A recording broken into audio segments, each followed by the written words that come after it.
the youth in this regard, I think it's very, very it's exciting to us as youth. And also, in the entrepreneurship side of it, everybody will not get the ministerial position, as it were. But there are policies he has proposed. There are things he wants to do to enable the youth to be able to get loans.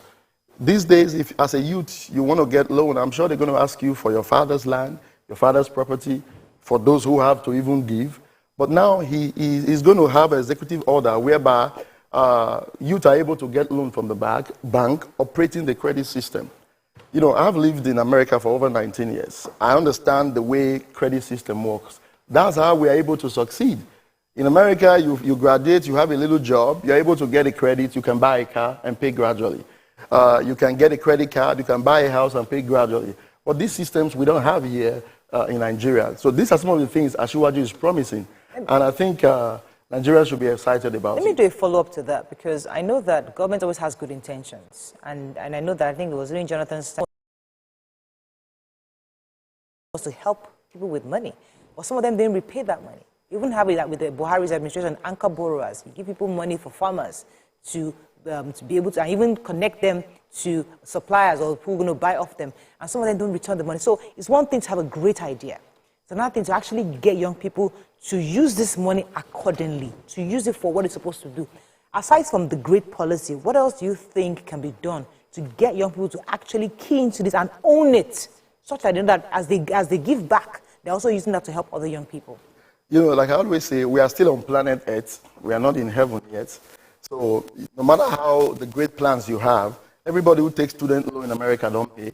And this is why organizations like banks, government agencies, they are able to write it on student loan to be able to go to school. Now, for the youth, of course, this money is not going to be splashed all over the place. If you look at the manifesto, what he wrote was qualified youth. You know, people who are qualified, talented youth. So this money is not you line up in the bank and you're going to get it. For people who are going to use it for the purpose of it, they are the ones who are going to qualify to get it. I think that's a great helping hand for us as youths. So I hear Nigerian youths all the time on social media, everywhere shouting, it's the time of the youth, the time of the youth. How prepared are Nigerian youth for this time that they are claiming is the time for the youth? Do you, as a, the youngest presidential aspirant at the primaries, do you think that it's the time of the youth and we're ready if these responsibilities are given? Of course, we're more than ready. You won't know if we are ready until you have given us the opportunity. Like I always say, our fathers are supposed to prepare the future for us and also prepare us for the future. I use a perfect example of the relay. When they are running a relay and they're about to pass out the baton. Do you know they don't call somebody from the stage? No matter how gifted you are and you're sitting down there, they're not going to call you to come. They hand over the baton to the people who are also running with them. So we are saying some of us can win elective position, but we can be appointed. You know, appoint us, those who are elected, and we have to be trained to be able to, take over when the time. But I think we are much ready. Some of us have succeeded in the private sectors. You have youth today who are doctors, lawyers. I'm a pastor and also a very successful businessman. A pastor? Yes. Oh, really? I own churches in America, here in Nigeria. Churches? Yes, we have branches all over. I'm a general overseer. If we have succeeded, build multi-million-dollar businesses, why can't we succeed in the private sector? Like I said, now, I said this sometime on channels as people were speaking against it.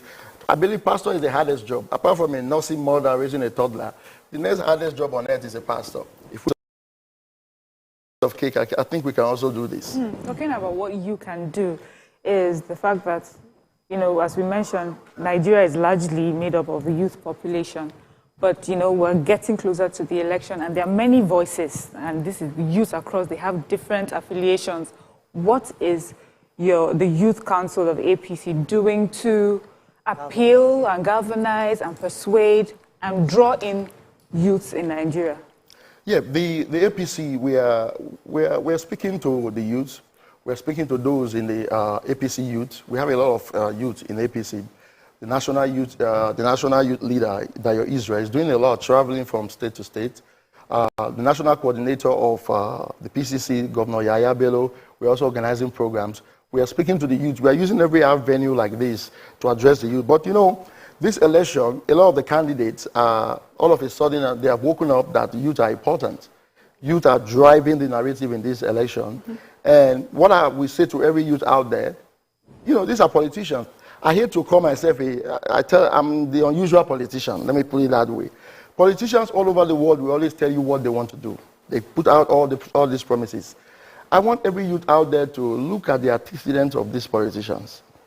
They are telling you they are going to make youth cabinet ministers. They are saying all this.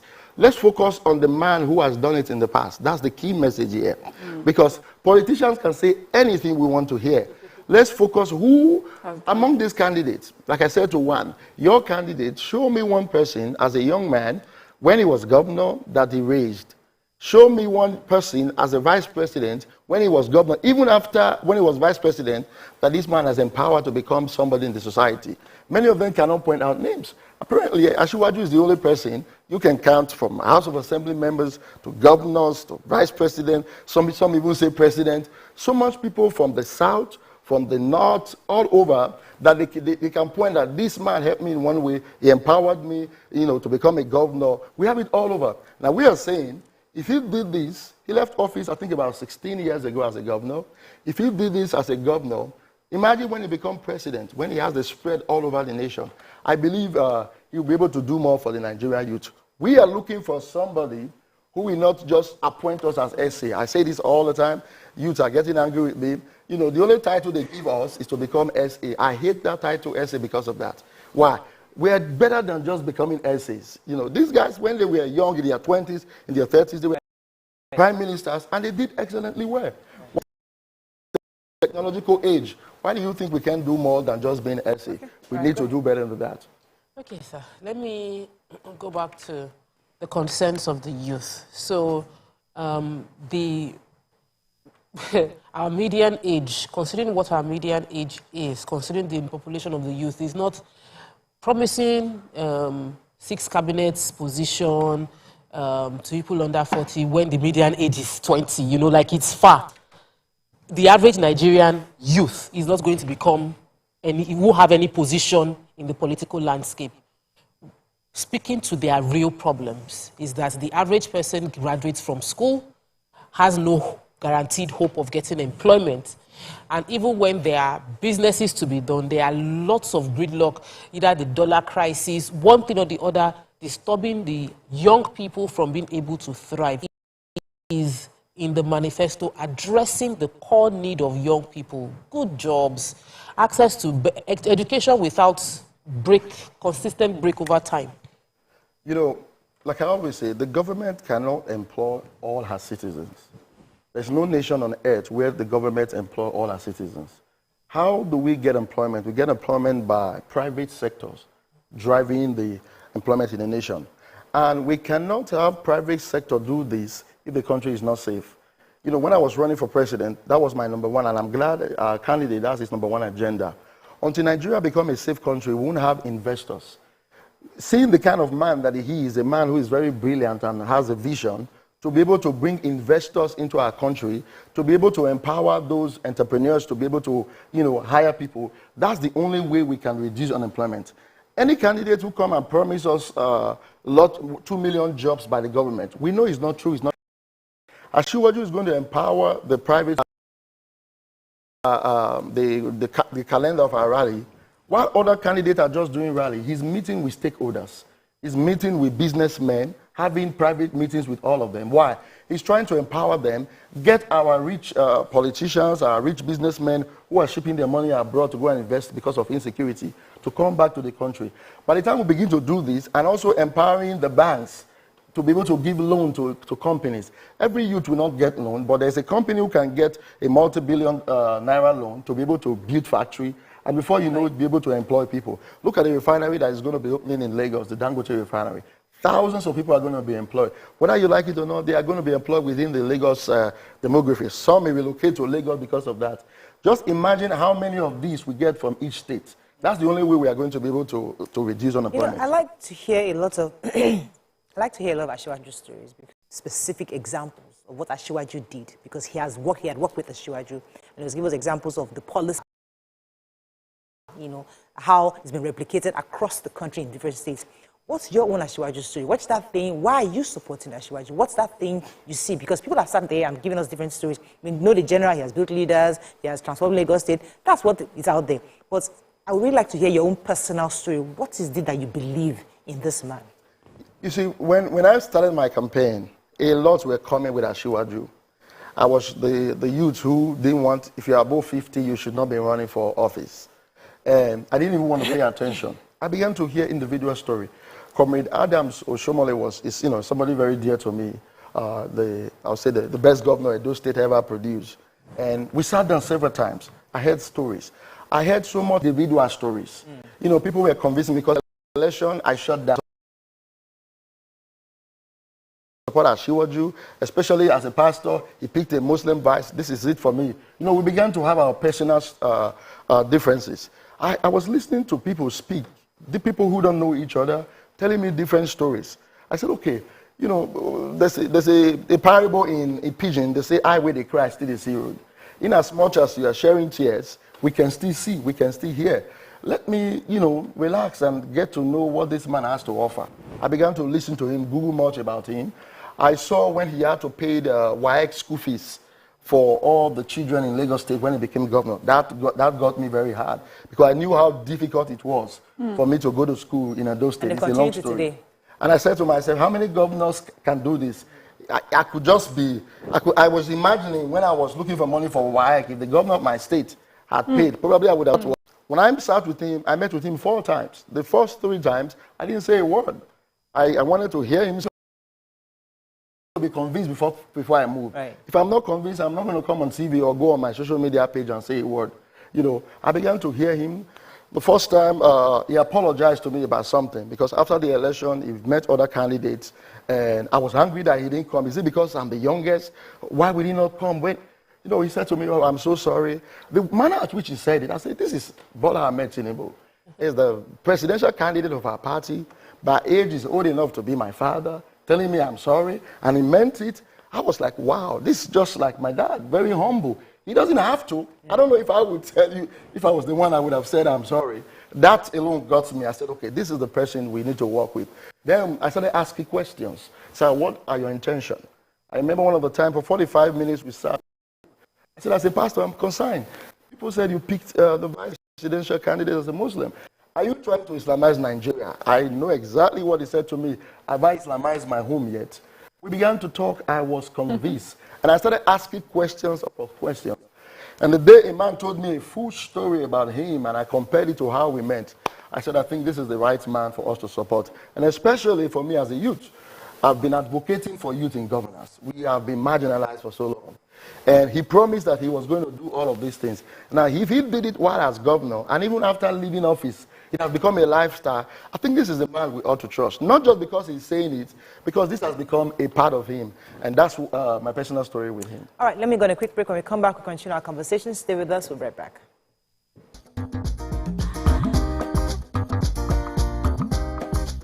Stay tuned. Yourview will be right back. The nuts made and the yearnings of the people are laid bare. Come with us as we take you through the workings of the National Assembly. We take you through plenary, committee meetings, and probes, all to ensure smooth working of the democratic process.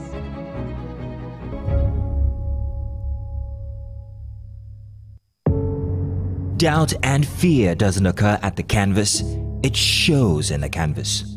It shows the conation of raw earthen material slabbed, stroked, and molded at a pace provided by the doubt and fear. Every move weigh in the struggle of one to the other, merging the past to the present, brushstrokes of colors seen but not known. For when the wailing stops, the pieces settle down in abject beauty, erected for a century of a century.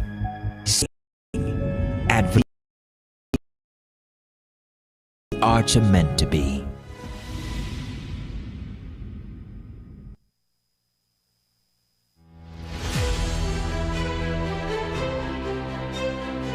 It's the most visited state in Africa. As the 5th largest economy on the continent, covering Lagos and its government is no mean feat. It's a busy beat.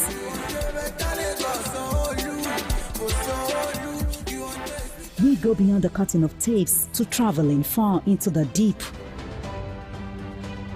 I want to thank the Lagos State government for the healthcare facility. To bring stories that cut across all spectrums. A greater Lagos shall be ours. Stories that define our collective well-being. Business lives on the fast track of numbers. Business is a strange world where low numbers mean something different. And its currency are speed and time. Finding the open doors of Main Street is not just good business, it's the start of the business. Join us every weekend on Business Week.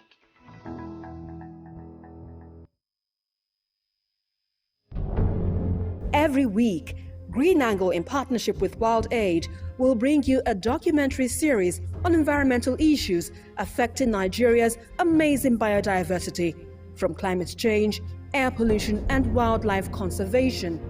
We will be traveling across Nigeria. It airs every Saturday at 4:30 p.m. only on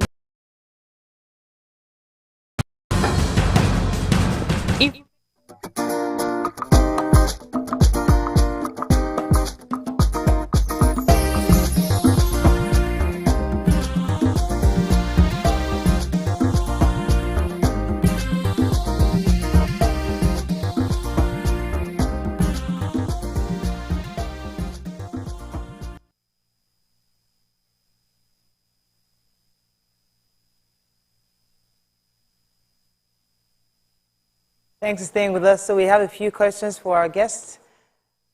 Okay, so I was going to talk about, being from Edo State, you just sort of mentioned that Oshomole was best governor at the time. I remember, okay, he wasn't him. But what exactly would you see as a son of the soil? Adams, His Excellency Oshomole, did want the Dolites not to vote for this current administration. But many did not listen, and now we are seeing the chaos. The governor has turned Edo State to be something else, whereby even within the PDP, there's rancor, there's fight, there's division. So I believe it's time for APC to take over Edo State and bring peace back. And we're going to begin with this presidential election. We are canvassing. For the past few days, Comrade Adams has been touring the Edo North. And we're beginning our war tour, I think, tomorrow in Edo Central.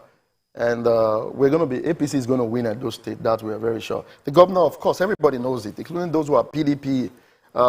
If he contests for House of a class rep now in Edo State, I don't think he's going to win because they have seen the damage. Everything Adam told us this man was, that's exactly what has played out now in Edo State. So we know we are going to win the Edo State for Asiwaju. So I want to ask a question. Social media, there are people online, a lot of young people online, a very, very strong army that seem to be on the attack. What is what's the PCC for APC doing to reach out to this group of aggrieved people online who feel that APC candidate does not speak for them, cannot speak for them, and how are you reaching out to them to ensure that you're not just saying, okay, let's leave them, let's follow these people that we know are our own? I always tell people, sometimes the attack can be so much, but the step if we want to come heavily, nobody has monopoly in attack. Nobody has monopoly in insult. I have data, I have Facebook and all of that. We can go the same route, but what is the nation going to become? So we don't want to go the route of attack. We are campaigning. We are addressing the issues, sticking to the facts. After the election, Asiwaju is going to be president to everybody, whether you voted for him or not. He's going to be your president. And many are going to retract their step back to say, oh, I didn't know this is who this man was. I didn't know this is what this man can do. So the attacks are coming. Many of us have been attacked. We've lost friends. But this is what we believe. I'm a member of the APC. And I'm not just supporting Asiwaju because I'm APC. I'm supporting the man because this is the man I believe is going to empower us youth. I'm seeing beyond 2023 election. I'm looking beyond this election. I need my next president to be one who will accommodate the youth, who will empower us, the youth. Now, when I use the word SA, not to say SA is a bad position. It's just that I'm saying we're better than just being nurses. You know, we medical doctors. I have an experience where I took my child to, this was 2014. My son needed serious medical attention, and I was referred to a specialist. The way the doctor was describing this specialist, I thought he's one old white Jewish man, doctor, who has been practicing for like 17 years. That this is Methodist Hospital, the hospital presidents go to. I got there, it was one young Adewale, Yoruba young man who was a doctor. I kept looking at him. At the time, he asked me what the problem was. No, I'm surprised that as young as you are the specialist in this hospital. And the way the doctor spoke about you, I thought he was going to be something. So if we can be this in these nations, why can't we even be more in our own dear country? So for those who are already in support of your flag bearer, do towards the election? We want them to go out and campaign. We want them to stick to the issues. They're going to insult you. They've insulted us. But we're not going to go down to the mud like they are doing. I posted this morning on a page. Somebody was so angry. He wanted us to go and backlash. I said, no, we are winning. We must act like winners. Some of them are losing. That's why they're acting like losers. So we cannot go the same route they are going. They're going to insult you. Let them keep doing what they're doing. You see, insult, they will never take us serious on social media. That's what I keep telling youth. If you stay on social media and just run your mouth, come out and join in the politics. Attend rallies, attend debates. Go and contest. Even if you can't buy the form, throw your heart in the race. Do something for them to take us serious. All this insult is going to end up on Facebook. If your candidate is invited for the debate, would he come? If he's invited. When he went to London, he answered questions. You see, there are some media houses who decided to throw heavy attacks. You know, that some of us have got such media house. When you're supposed to journalism, you're supposed to be neutral. You're supposed to, you know, ask questions, not to bring anybody down. The first TV station that asked me about being a pastor and supporting Muslim ticket is TVC. I've been to AIT, I went to others. When I left, I called the producer. I said, I respect you people. You didn't say because you're close to the APC, you want to, you know, address this issue. I like the fact that as a journalist, you ask the question, is there been the issues in the heart of Nigeria, you stick to the fact. But not coming here, you want to, you know, cause an embarrass me on national TV, cause an insult. Everybody know exactly where you belong to. That's not the way you're supposed to play when it comes to journalists. So he will attend, debates, but I don't think it's everyone. Who spent 19 years in the U.S., I'm sure you have a stronger touch in diaspora. What exactly are you and how are you bringing them into this campaign? I'm so glad you asked that question. My dear brother, Prince Ade, is the director of the Diaspora Committee. He is doing a marvelous job reaching out to those in the last time I saw him, I told him to slow down. That is making us look like we don't know what we are doing. Because every day, this guy is busy. As a matter of fact, right now, they are making an arrangement with airlines to bring Nigerians abroad home to come and vote. I mean, he's doing such a marvelous job. On the 27th, we're going to be in Atlanta, Georgia for a meeting. That same 27th, we have another one in Canada. So there are several meetings going on right now, some London also. So he's doing a fantastic job to orient those abroad. But you know, many of them will not be able to come down and vote. What we are telling them is to let their parents, their sisters, their family members know the right person to vote for. And those Asiwaju is speaking some of the system we know. I've always said you need somebody who have tasted this system to be able to come and introduce what we have seen there. When I hear him talk about student loan, these other guys don't know what they call student loan. They don't know how it operates. You have to live in the system, even benefit from it to know how it works. You talk about the credit system where you can buy cars today, you don't, without having the entire money to pay for it. We don't have those systems here in Nigeria. So these are some of the things that Asiwaju is introducing. And those in the diaspora, they know it because they live it. And I believe that is getting to them, and they are passing the message across. All right, we have to wrap up with you, but I think I'll take a few comments on social media before we run off. But while we're searching for comments, a lot of Nigerians out there, I mean, one of the things I like to commend the PCC for is the fact that they've kept this campaign issue-based. Actually, they focus, and even Asiwaju is almost as if he just wants you to come to for based on what he has done. Yes. Focus on my ability and capability, which is a good thing. But I see that many Nigerians are gradually removing the fluff and focusing on the issues. Yeah. But there are other people that, regardless of what you say, the fact that there's an almost inherent hatred for this candidate, regardless of what he's about to do. How do we somewhat, trying to find the right word, how do you plan to ensure that those people don't influence your own people who you hope that will vote for you? Oh, those who are convinced with Asiwaju, you need to go to this rally. I've been to many of these rallies. Those who are convinced, national TV, and declare our support, because we've come to know what this man is capable of doing. What we have seen, because of the attack, many people decide to stay low. They will only speak in the midst of those who also support Asiwaju. But I want to say to them, go out, don't insult. We have been able to keep the issues, the campaign based on issues. We have been able to stick to the fact. But the media has changed the whole narrative. We have some media houses who all they see is the negative part of Asiwaju. For example, media houses they all have lenience. Even your America that United years, CNN, Fox News, CNBC, everybody, we all know their lenience. It's not supposed to be so. Yeah. The ethics of journalism. It's not supposed to be so. Doesn't make it but right. Look at Chatham House. I was watching on TV and I saw what Asiwaju did. I was very excited. But this is leadership. This is the kind of thing we want. But a lot of people took it. Probably loved what he saw, decided to do it, and everybody now kept quiet. So negative media news have been the one changing the narrative. Yeah, but you know that your party can raise it with INEC as well as with NBC, because all media houses are regulated, at least TV media houses are regulated on NBC, and there are codes that are supposed to control that. So, because I see a lot of complaints on both sides, and I feel we can decide, let's not turn it into rough fights. Go legal. INEC usually after the elections. That they can then do all of that. Yeah, we can't be distracted. There's so much going on. Everybody's focusing on the last night. We have to run. Thank you very much. 8:30 this morning, campaign is going on.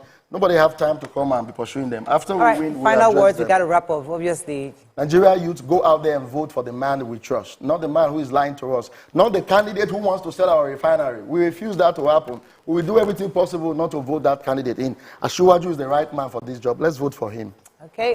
We can take on this